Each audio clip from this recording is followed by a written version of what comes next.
Jamaah subuh yang dimuliakan Allah Subhanahu wa taala. Pada pagi hari ini marilah kita senantiasa mengungkapkan rasa syukur kita kepada Allah Subhanahu wa taala dengan mengucapkan alhamdulillahirabbil alamin. Bersalawat kita kepada Nabi kita Muhammad sallallahu alaihi wasallam dengan mengucapkan Allahumma shalli ala sayyidina Muhammad wa ala ali sayyidina Muhammad wa alihi wa ashabihi ajma'in. Jamaah yang dimuliakan Allah Subhanahu wa taala, pada pagi hari ini tanggal 21 Agustus 2021 bersamaan juga dengan 12 Muharram 1443 Hijriah, kita akan membahas surat Al-Lahab, yaitu surat yang ke-111. Untuk itu, sebelum kita melanjutkan daripada ta'lim kita ini, mari kita mengambil manfaat dari huruf-huruf Al-Quran dengan senantiasa melafazkan Al-Quran ini dengan baik dan benar. Ayo kita mari sama-sama dulu untuk membaca surah Al-Lahab ini. A'udzu billahi minasy syaithanir rajim.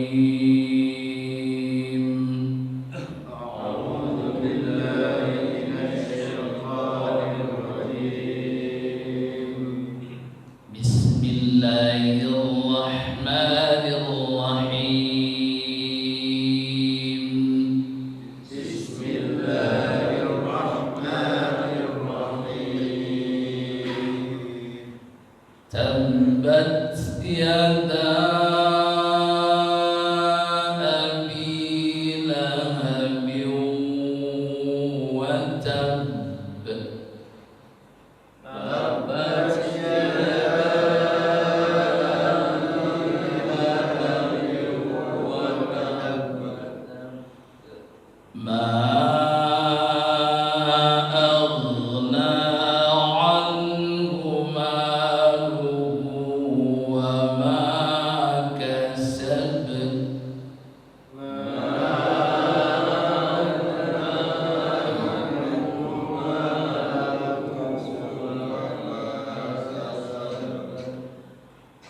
sayasla naran dzata lahab. Sayasla naran dzata lahab. Wa imra'atuhu hammalatal hatab.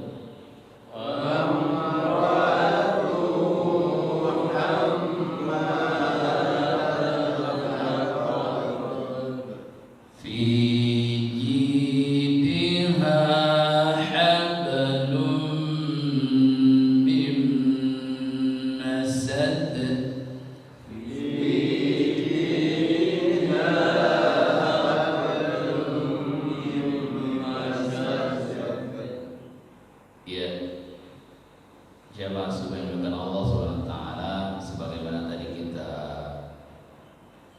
ungkapkan di muqaddimah bahwa surah Al-Lahab ini merupakan surat yang ke-11 yang terdiri yang 111, bukan 11 ya. Surat yang ke-111 yang terdiri dari 5 ayat. Surat ini diturunkan di Mekah. Jadi termasuk surat Makkiyah ya. Nama surat ini sendiri Al-Lahab ini diambil dari kata lahab yang terdiri yang terdapat pada ayat ketiga daripada surat Al-Lahab ini. Artinya gejolak api yang menyala-nyala ya, artinya gejolak api ya. Surat ini atau surat Al-Lahab ini banyak berisi tentang kisah, ini kisah daripada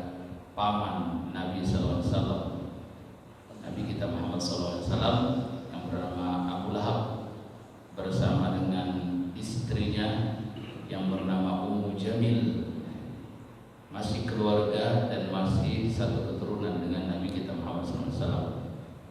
Namun saudara, di dalam cerita surat ini menceritakan sebuah contoh yang buruk karena kedua pasangan suami istri ini bersepakat untuk bertentangan dengan dakwah Nabi kita Muhammad SAW dalam menyebarkan agama Islam.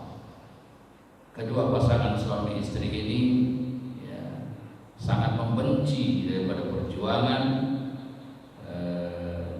Nabi kita Muhammad SAW dalam menyebarkan agama Islam. Keduanya juga termasuk orang yang musyrik, orang yang mensekutukan Allah Subhanahu wa taala. Ini cerita singkat daripada isi surat Al-Lahab ini. Nah, juga ada asbabun nuzul atau sebab-sebab turunnya ayat ini. Kita baca misalnya dalam tafsir Ibnu Katsir. Beliau mengisahkan sebab turun daripada surat Al-Lahab ini.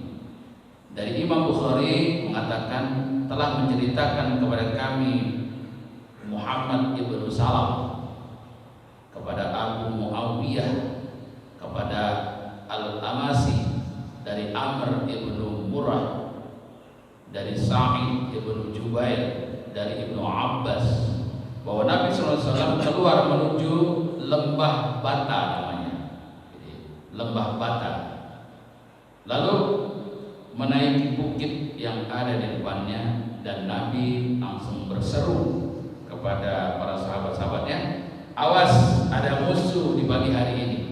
Nabi bersegera menaiki sebuah bukit dan menyerukan, awas, ada musuh di pagi hari ini, gitu ya. Nah, mendengar Nabi berbicara seperti itu, maka orang-orang Quraisy di sekitarnya berkumpul, ya, datang kepadanya, dan beliau kembali menyambung sabdanya. Apa kata Nabi? Bagaimana pendapat kalian jika aku sampaikan berita kepada kalian bahwa musuh akan datang menyerang kalian di pagi hari ini? Apakah kalian akan percaya dengan saya? Ini kata Rasulullah SAW. Kemudian Rasulullah kembali meneruskan sabdanya, maka sesungguhnya aku memperingatkan kalian berulang-ulang kali, kata Nabi, karena hal ini sekaligus mendatangkan azab Allah yang sangat amat keras. Maka Nabi mengingatkan. Setelah Nabi berbicara seperti itu, maka berdirilah Abu Lahab. Abu Lahab dengan mengatakan, celakalah kamu wahai Muhammad, celakalah kamu wahai Muhammad. Hanya karena ini engkau mengumpulkan kami di sini. Ini kata Abu Lahab.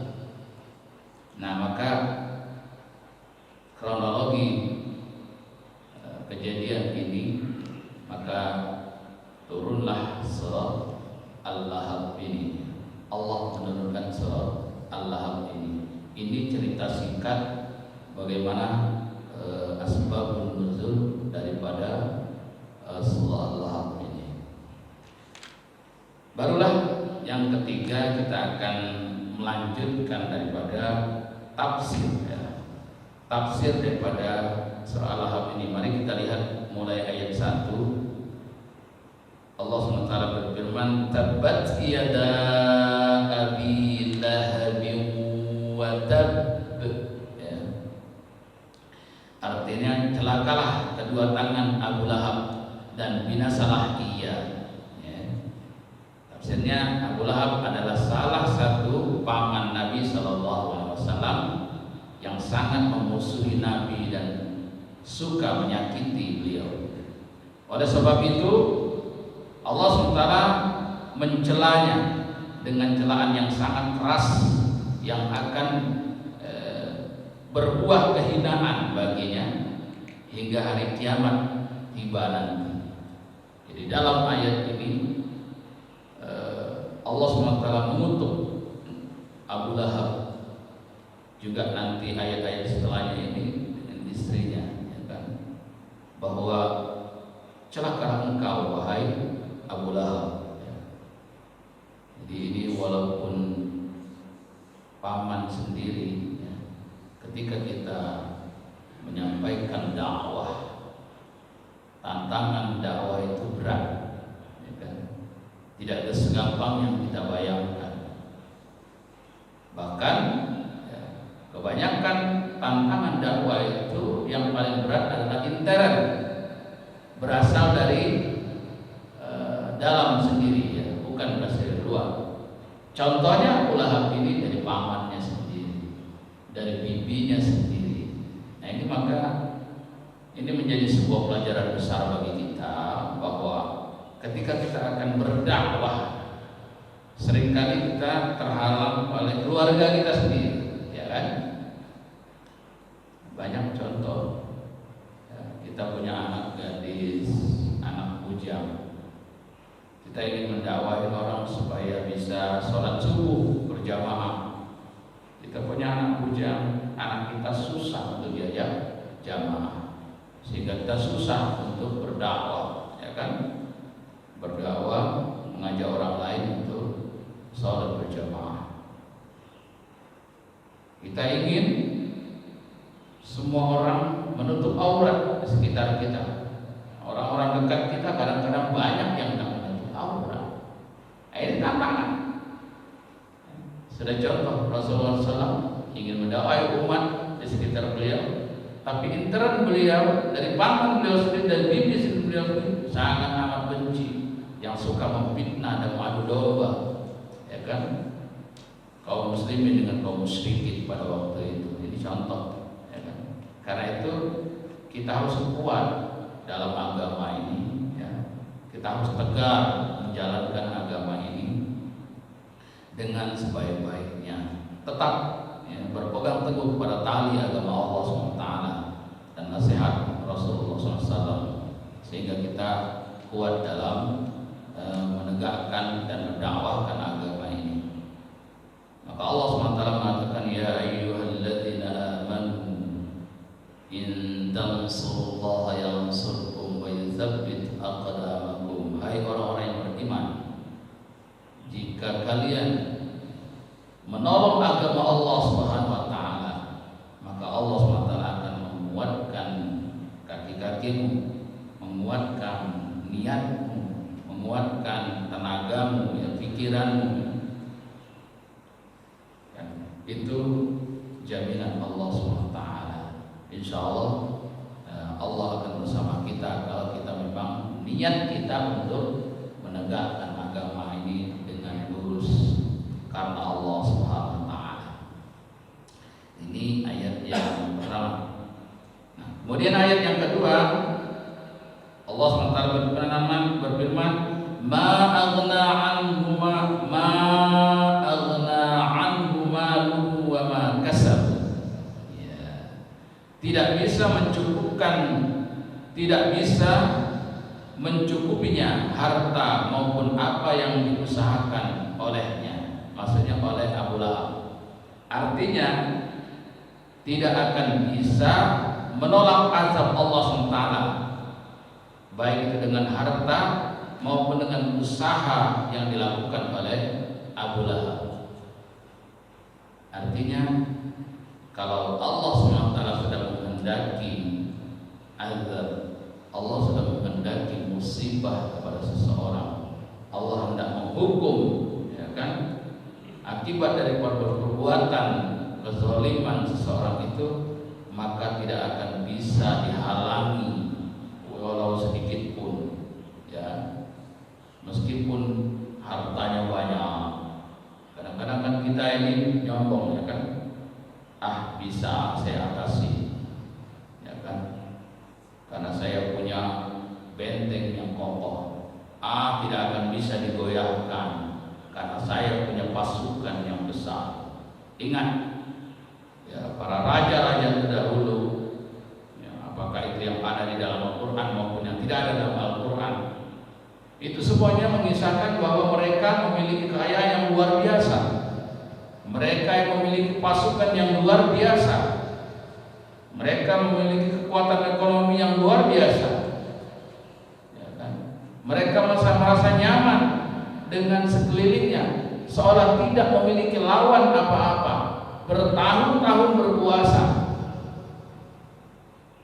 seolah tidak akan ada yang bisa mengalahkan. Tetapi endingnya, nyatanya, kaum Samud, kaum Ad, ya, Raja Namrud, raja-raja terdahulu, semuanya tumbang, termasuk Fir'aun laknatullah alaih, ya kan? Dan tibalah juga saatnya kepada Abu Lahab sama, juga tumbang meskipun dia punya harta yang banyak, ya kan? Punya pasukan yang kuat, punya pengikut yang banyak. Tapi Allah sudah menghendaki Abu Lahab hancur. Allah katakan, ma aghna anhu maluhu wa ma kasab. Tidak ada manfaatnya, enggak ada gunanya harta yang banyak itu, enggak akan bisa menghalangi kehendak Allah SWT untuk menghancurkan Abu Lahab. Tidak ada gunanya usaha, ya kan? Usaha yang berkali-kali yang dilakukan oleh Abu Lahab untuk menghindari azab Allah. Tetap, ya, azab Allah itu datang kepada Abu Lahab. Ini yang Allah tegaskan dalam ayat yang kedua. Ayat yang ketiga, Allah SWT berfirman, sayasla naran dzata lahab. Kelak dia akan masuk ke dalam neraka yang menyala-nyala atau yang bergejolak. Tadi ini termasuk nama surat ini, Al-Lahab, artinya gejolak api yang menyala-nyala, ya kan? Nanti kata Allah, Abu Lahab ini beserta istrinya akan dimasukkan Allah SWT ke dalam neraka yang menyala-nyala, ya. Artinya kelak dia akan dikepung oleh jilatan api neraka dari segala sisi. Menarik saudara, kenapa menarik? Abu Lahab ini beserta istrinya masih hidup, masih di dunia. Tetapi Allah katakan nasibmu ada dalam neraka jahanam. Menarik. Bagaimana kalau kita saudara, ya, dicap Allah begitu, a'udzubillah subhanallah, karena kita masih hidup, ya kan? Padahal sebenarnya logikanya masih bisa berusaha untuk menjadi orang yang baik, masih bisa bertobat. Tapi Abu Lahab sudah ditakdirkan oleh Allah SWT, dan memang sampai matinya beliau tidak bisa mengucapkan 2 kalimat syahadat. Begitu juga istrinya. Ya, kalau kita ini kan masih diberikan kesempatan oleh Allah SWT, ya kan? Apakah mati dalam keadaan husnul khotimah atau dalam keadaan su'ul khotimah? Abu Lahab masih seger, masih menikmati hidupannya, sedang naik daun. Tetapi Allah berikan kabar bahwa nasibmu adalah su'ul khotimah, mati dan masuk ke dalam api neraka yang menyala-nyala. Ini ayat yang ketiga, saudara. Ayat yang keempat, ya, wa imra'atuhu hammalatal hatab. Demikian juga istri sang pembawa kayu bakar. Nah, ini istri beliau tadi sudah kita ungkapkan, nama istri beliau adalah Ummu Jamil. Namanya bagus sekali, ya. Artinya Ummu Jamil, seorang ibu yang baik, ya, yang cantik. Ya, rupanya berlawanan dengan sifatnya, saudara, ya. Berlawanan dengan kerjaannya sehari-hari. Kerjaan Ummu Jamil ini mengadu domba, ya, memfitnah sana sini, ya, memfitnah ponakannya sendiri, ya kan? Itu Nabi kita Muhammad SAW, sehingga berhasil mengadu domba antara kaum muslimin dan kaum musyrikin, saudara. Ini dalam tafsir banyak sekali dikatakan. Tafsir Al-Karim misalnya mengatakan bahwa istri Abu Lahab ini juga sangat memusuhi dan sering menyakiti Nabi SAW Dia bahu-membahu melakukan perbuatan dosa dan pelanggaran. Dia berusaha sekuat tenaga untuk menyakiti Rasulullah SAW. Oleh karena itu, ya, dia berhasil menumpuk-numpuk dosa di atas punggungnya, seperti halnya orang yang memanggul kayu bakar. Itu sebabnya dia dikatakan si pembawa kayu bakar, ya kan? Artinya menumpuk-numpuk dosa seperti orang yang menumpuk-numpuk kayu bakar di atas punggungnya. Ini sebuah kiasan, ya. Dalam tafsir yang lain, ya, Al-Imam Mujahid menafsirkan bahwa ungkapan sang pembawa kayu bakar ini merupakan kiasan yang bermakna orang yang suka mengadu domba. Dahulu yaitu Ummu Jamil, istri daripada Abu Lahab ini, suka menebar fitnah demi mengadu domba antara Nabi dan sahabatnya serta kaum musyrikin. Karena itu dia dikatakan si pembawa kayu bakar, ya kan? Yang kelak nanti dalam sebuah tafsir dikatakan di akhirat Ummu Jamilah ini akan mengambil kayu bakar dan akan membakar suaminya sendiri. Ini sebuah penafsiran yang beragam mengenai si pembawa kayu bakar, yaitu istri daripada Abu Lahab, Ummu Jamil tadi itu, ya. Ummu Jamil atau Ummu Jamilah. Ya. Mudah-mudahan kalau ada anaknya yang bernama Ummu Jamilah, ya, atau Ummu Jamil, ya, arahkan dia dengan baik untuk menekuni agama dengan baik. Jangan sampai, ya, seperti halnya Ummu Jamil, istrinya Abu Lahab yang bertentangan atau menentang dakwah ilallah ini, ya. Ini ayat yang keempat. Ayat yang kelima, ayat yang terakhir, fi jidha hablum min masad, ya. Yang di lehernya ada tali kalung dari sabut. Nah, seperti layaknya orang yang memanggul kayu bakar, di atas punggungnya yang mengikatkan tali di lehernya. Bisa juga, ya, mengalungi tali dari lehernya. Nah, bisa juga dikatakan bermakna ayat ini bahwa kelak di neraka dialah yang akan membawa kayu bakar untuk membakar suaminya, seraya mengalungi tali dari bahan sabut di lehernya. Jadi ini penafsiran yang menguatkan daripada ayat kelima. Artinya apa yang diperbuat di dunia itu kelak juga akan kita temui di akhirat nanti, ya.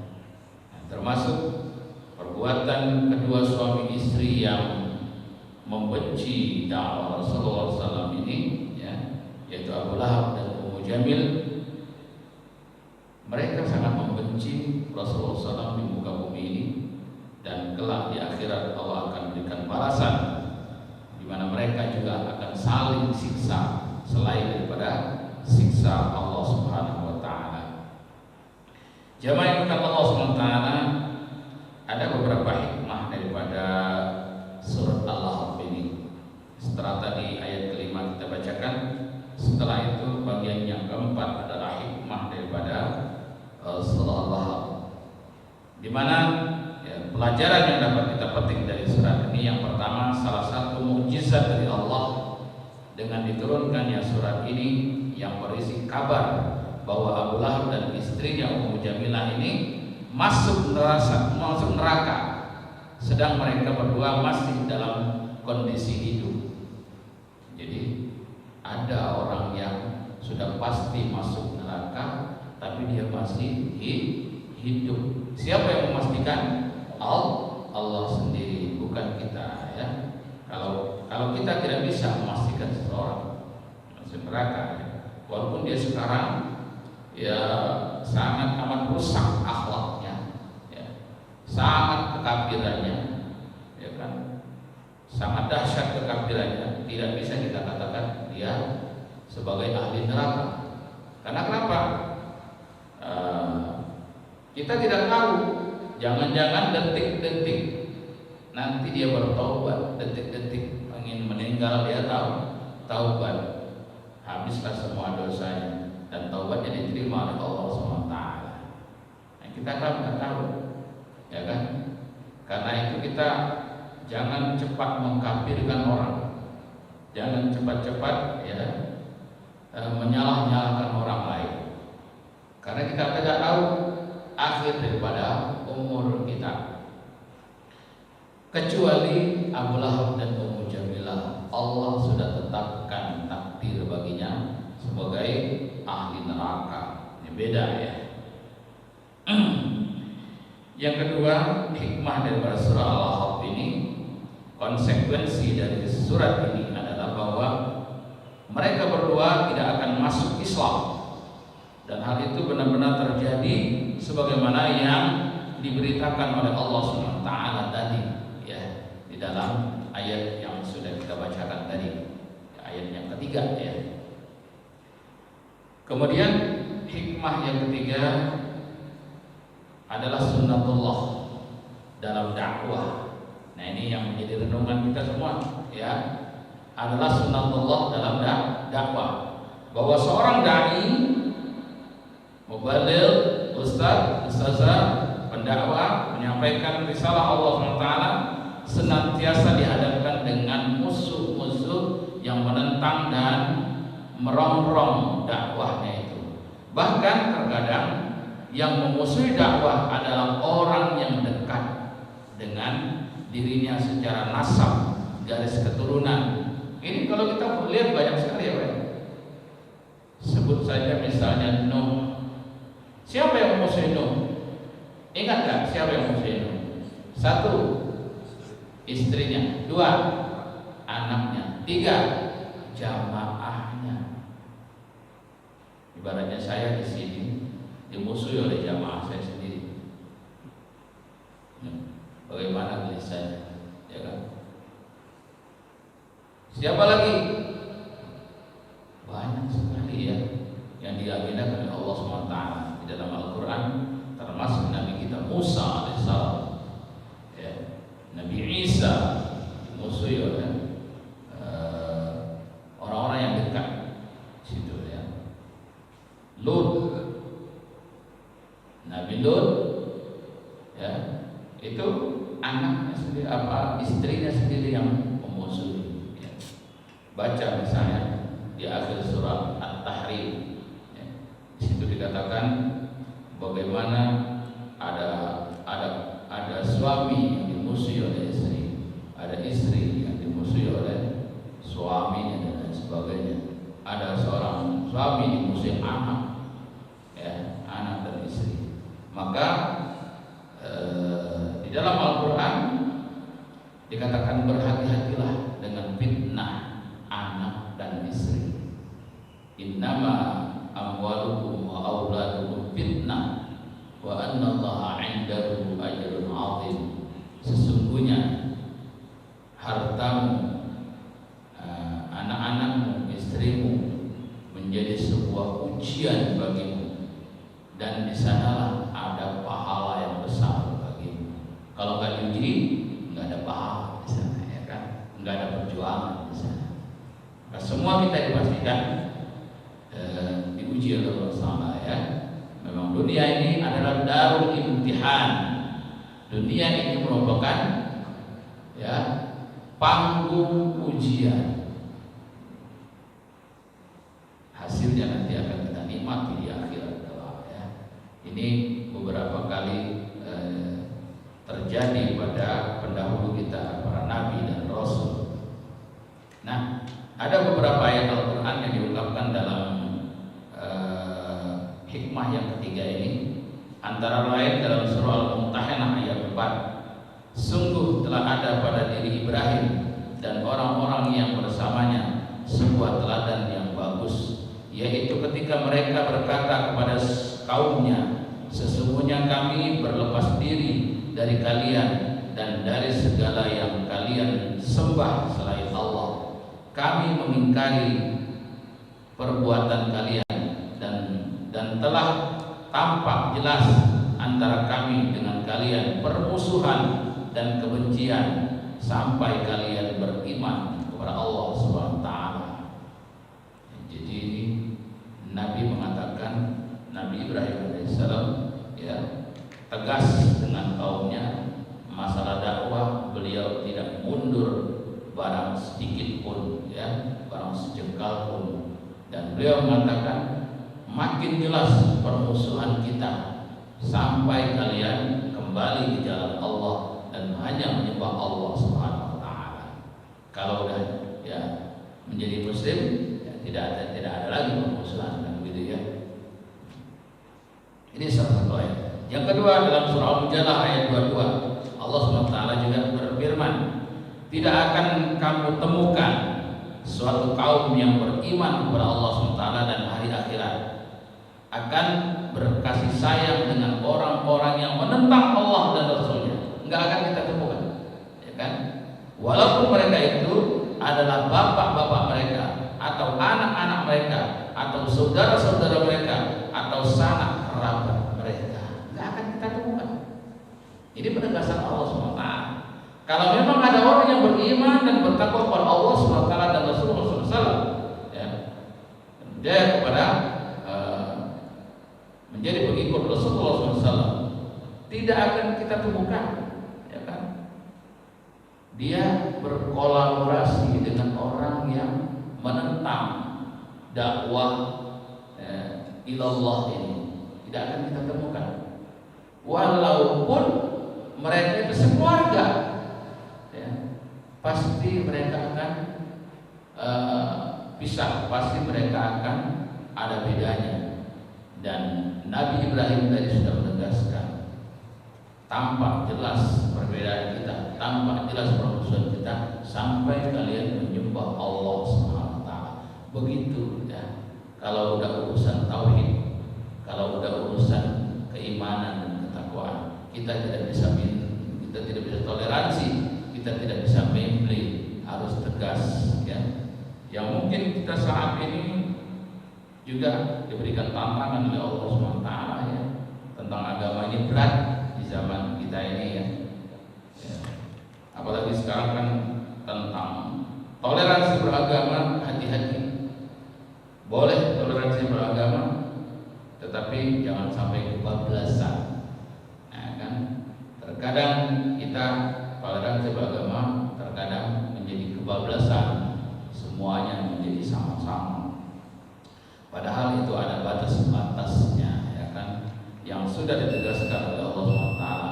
Salah satunya di dalam surat yang nanti akan kita bahas minggu-minggu yang akan datang. Qul ya ayyuhal kafirun la a'budu ma ta'budun wa la antum a'buduna ma a'bud wa la ana a'budu ma abattum wa la antum a'buduna ma a'bud lakum dinukum waliyadin. Ya kan?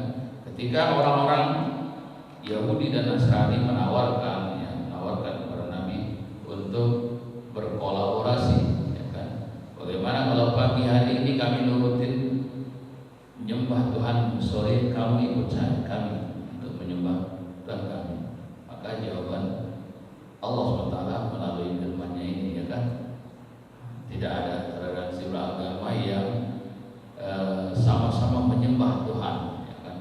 Tuhan yang tidak ridhoi dan tidak direstui oleh Allah Subhanahu wa taala, atau menyembah Tuhan selain Allah Subhanahu wa taala. Hadirin Allah Subhanahu wa taala, untuk tausiah kita pada pagi hari ini kita cukupkan di sini saja. Mudah-mudahan ada manfaatnya baik dari saya maupun jamaah sekalian dan dapat kita terapkan dalam hidup dan kehidupan kita sehari-hari.